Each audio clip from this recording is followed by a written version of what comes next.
ગીર સોમનાથ જિલ્લા વહીવટીતંત્રએ ખનીજ ચોરી સામે મોટી કાર્યવાહી કરી છે કે જેમાં કોડીનાર તાલુકાના અરેઠિયા ગામના પ્રતિબંધિત જંગલ વિસ્તારમાં ચાલતી ગેરકાયદે ખાણ પર દરોડો પાડી તંત્રએ આ કેસમાં 55.47 કરોડ રૂપિયાનો દંડ ફટકાર્યો છે।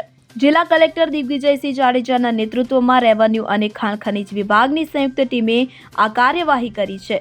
અરેઠિયા ગામના સર્વે નંબર 44માં આવેલી મારુતિ સ્ટોન ક્રશરની 0.90 હેક્ટર વિસ્તારની ખાણનું સંચાલન રાજુ હમીરભાઈ સોલંકી અને ઘનશ્યામદીપસિંહ સોલંકી કરતા હતા। તપાસમાં જાણવા મળ્યું છે કે આ ખાણ ઇકો સેન્સિટિવ ઝોનમાં આવે છે।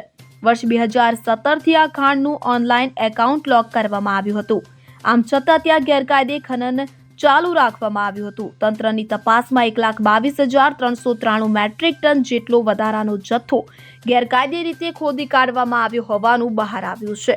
જિલ્લા વહીવટી તંત્રની આ કડક કાર્યવાહીથી ખનીજ ચોરોમાં ફફડાટ ફેલાયો છે। તંત્ર ખનીજ ચોરીના કાળા કારોબાર સામે સતત કાર્યવાહી કરી રહ્યું છે। સ્થાનિક સૂત્રો મુજબ આ ખાણ રાજકીય આગેવાનોની છત્રછાયા હેઠળ ચાલતી હોવાની પણ ચર્ચા છે।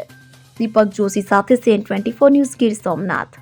હવે જુઓ દેશ દુનિયાની તમામ ખબરો તમારી આંગળીના ટેરવે।